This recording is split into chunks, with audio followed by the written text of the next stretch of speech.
Hi ladies and gentlemen, and welcome back to Consumer Education. Today we are back on the LRC Consumer Education page, and we're going to be focused on looking at your utility costs. Now that you've found housing, we need to figure out how much your day-to-day living expenses are going to add up in a month and affect your budget. To calculate that, we have found a tool online underneath this utilities calculator. So we're going to go ahead and click on the link, and it's going to take you to a page where you're going to need to select Home Energy Calculator. Now, there are a lot of different options for calculating energy and comparing statistics in the future. If you want to try and figure out how to save money when you actually do have a home, this can be a great way to give you tips on where money can be saved. But today we're going to be focused on this very first link that says, I'm interested in viewing or printing a comprehensive report of my energy usage. Now, you're going to be required to go through all these different steps on this left-hand side and tailor it to the living situation that you've selected. I'm going to go ahead and use my personal living situation to fill out these questions, but what you're probably going to want to do is have either the Trulia site pulled up or maybe a description online of the home that you're looking at, and kind of go back and forth and compare and make sure that you're selecting things that look accurate so you can get a good picture of how much your energy costs are going to be. So I actually live in a condo on the second floor, so I'm going to select apartment top floor. And then it takes all this information out because it doesn't apply to me. Now, if you say, hey, you know what, I am going to go ahead and buy a townhome, you may have to go ahead and look and see if you can figure out these options. If you don't know what they are, go ahead and leave them at whatever standard the website has selected. So again, apartment top floor for me.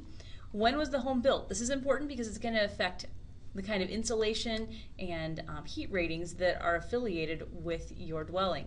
Mine, again, is a little bit older, built back in the early 70s, so that's why I'm going to select 1970 to 79. Now, this is a pretty important feature. Some of you may look at a studio apartment, or you may look at a one-bedroom, or a two-bedroom, or a three-bedroom house, but you may actually want to pay more attention to this square footage out to the right-hand side. I live in a one-bedroom condo, but it's saying a one-bedroom is 800 square feet. My condo is actually almost 1,000 square feet, and so that's what I'm going to be heating and cooling. Therefore, even though I don't have a two-bedroom, I am going to select the 1,000 square foot option. All right, down here at the bottom, occupants, you're going to need to say, all right, who's at home during the day? Are you going to be working from home? If so, maybe it's one. Obviously, I'm here with you all during the day, and my husband works as well out of the home, so there's none of us at home during the day, and there are two of us away. If it's just you, it's going to be one. If you happen to have more than one roommate, make sure you select appropriately. All right, the next step, we're looking at air leaks and insulation. Typically, you're not going to have this information, so I recommend just leaving it at the standard selection by this website. Moving on to the next step, we're looking at window panes. The amount of glass and exposure can affect how much heat gets in and out of your home. In my house, I do know, because it's an older construction, we do have single pane windows. But for those of you that are possibly purchasing newer homes, you might actually be able to go ahead and assume that you have double pane windows. Single pane, typically single hung.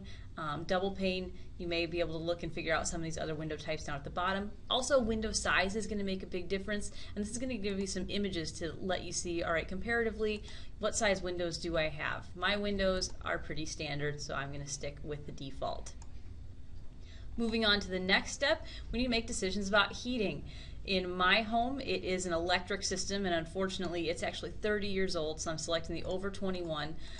Typically, most homes actually are probably set somewhere around 72 to 75 degrees, but I'm a cheapskate, so my husband and I actually keep our place at a nice cool 68 degrees during the winter. And then central air, our unit is actually thankfully a little bit newer there, so it's a little more efficient. And instead of the typical 74, maybe 75 in the summer, we keep ours a little warmer to save on our energy costs, so I'm going to select 78. We don't have any additional supplemental heating, so we're going to skip right on to the next step. All right, my water heater actually is not in my unit, it's somewhere else in the building, so I'm going to select supplied by landlord. But you may be able to look and figure out, is yours electric? Do you have natural gas? Again, all of this can affect the cost of your energy consumption, so make sure you select appropriately. My water heater, I'm honestly not sure of the age, so I'm going to go ahead and pick one that's a little less efficient just to be on the safe side. And it is on the main floor from what I know. I'm not exactly sure of the water temperature, but 130 is a pretty average medium setting, so I'm going to go ahead and make that assumption. Next step is refrigerators. Typically you're going to have, they have, a typical Energy Star appliance. Mine, again, in the condo is a little bit smaller, so I'm going to select small Energy Star. Mine, I think, was purchased sometime between 1993 and 2002, so I'm going to make that selection. I do not have a freezer, nor are there any additional refrigerators or freezers, so I can move on to my next step, where I'm going to be asked about appliances and lighting. Now, I'm going to have to make a couple different decisions here. What type of TV do you have? Depending on the type of TV, it's going to pull different amounts of energy from your wall sockets. So mine is in fact an LCD, and it's 47 inches, so I'm in the right range here. It is located in my main living area, and I only have one TV in my home. Now, I do need to tell this calculator how many hours a day I'm watching TV. Typically, between my husband and I, it's going to range somewhere between 1 and 2 hours, but then there are nights where we don't watch any TV at all, so I'm going to go ahead and pick 1 as kind of a rough average for a typical night.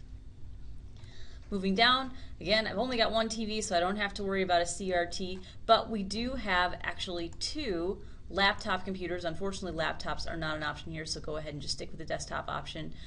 They are both located in our regular living area, so I'm going to select main. How many hours a day? Between the 2, they're probably an hour each, so I'm going to select 2 hours a day total. All right, moving on to the kitchen and laundry. I do have an electric stove, so I'm going to go ahead and select that. Make sure you check and make sure you have electric or natural gas. And then a dishwasher. My dishwasher is currently broken and therefore is not used, so I'm going to select none in terms of dishwasher because that saves me on my energy cost. Clothes washer, I do have an electric washer and dryer, and typically I'm doing somewhere between 1 and 3 loads a week, depends on how much I'm working out. Therefore, I'm going to go ahead and stick with an average of 2 per week.